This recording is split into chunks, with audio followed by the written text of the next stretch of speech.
હું ગીતા શાહ તમારી સમક્ષ લગ્નોત્સવની વિધિ અને પ્રતીકો વિશે માહિતી આપીશ।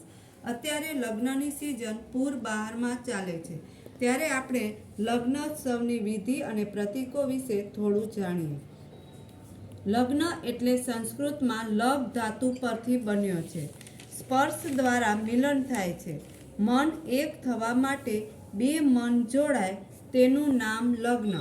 ચિત્તના આંતરિક સૌંદર્યને જોનાર અને સમજનાર આત્માનો અનુભવ કરી શકે છે। લગ્ન વિધિ અને તેમાં વપરાતી સાધન સામગ્રી અને પ્રતીકો ગૃહસ્થાશ્રમને સફળ બનાવવા ઘણા ઉપયોગી બને તેમ છે। ઘોડો વરઘોડાની પ્રથાની પાછળ ઘોડાને ઇન્દ્રિય રૂપી કલ્પેલ છે। ઇન્દ્રિયો ઉપર કાબુ મેળવવા માટે લગ્ન સંસ્કાર કરવામાં આવે છે। લગ્ન જીવન એટલે અંકુશિત જીવન। પોખણું વલોણું પોખવાની ચીજોમાં વલોણું હોય છે। લગ્ન જીવનમાં મંથનની સાધના વડે દોહન કરી જીવનને પ્રેમમય બનાવાય છે। પોખવું લગ્ન જીવન રેટિયા જેવું છે। પતિ પત્ની રૂપી તેના બે ચક્રો છે।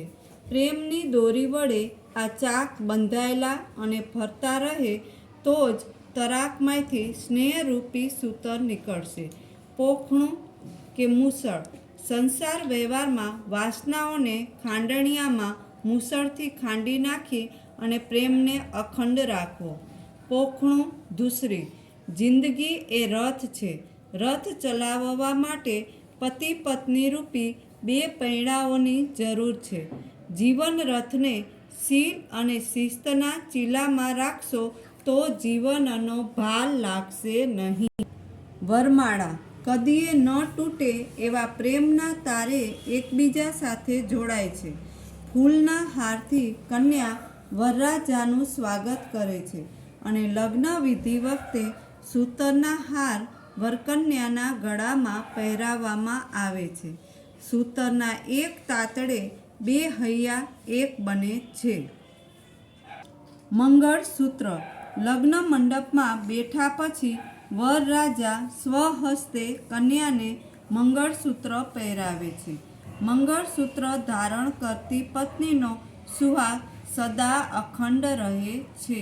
પાણી ગ્રહણ હસ્તમેળાપ અગ્નિ અને પાણીની સાક્ષીએ બે વ્યક્તિના જોડાણ થાય છે, તેનું નામ પાણી ગ્રહણ એટલે હાથનો મેળાપ થાય છે।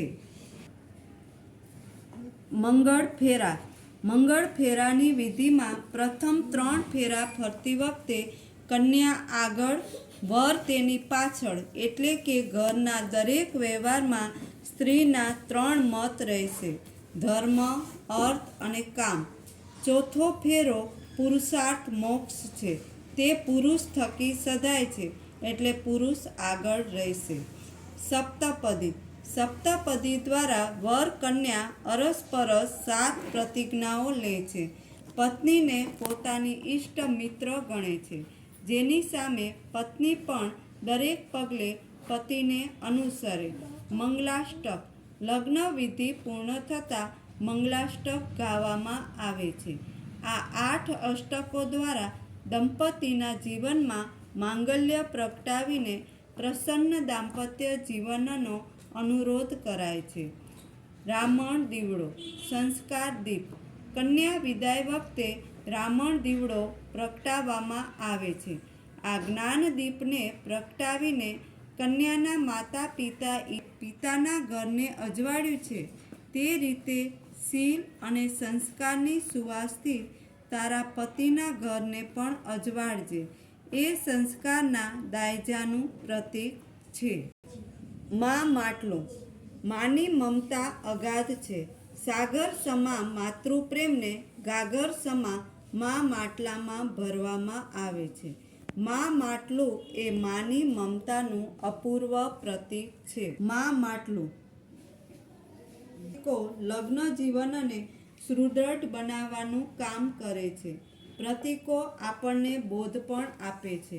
આમ લગ્ન જીવનના વિવિધ વિધિ અને પ્રતીકો વિશે આપણે જાણ્યું। તમને જો અમારો વિડીયો ગમ્યો હોય તો વિડીયોને લાઈક કરજો, શેર કરજો અને જરૂરથી સબસ્ક્રાઈબ કરજો.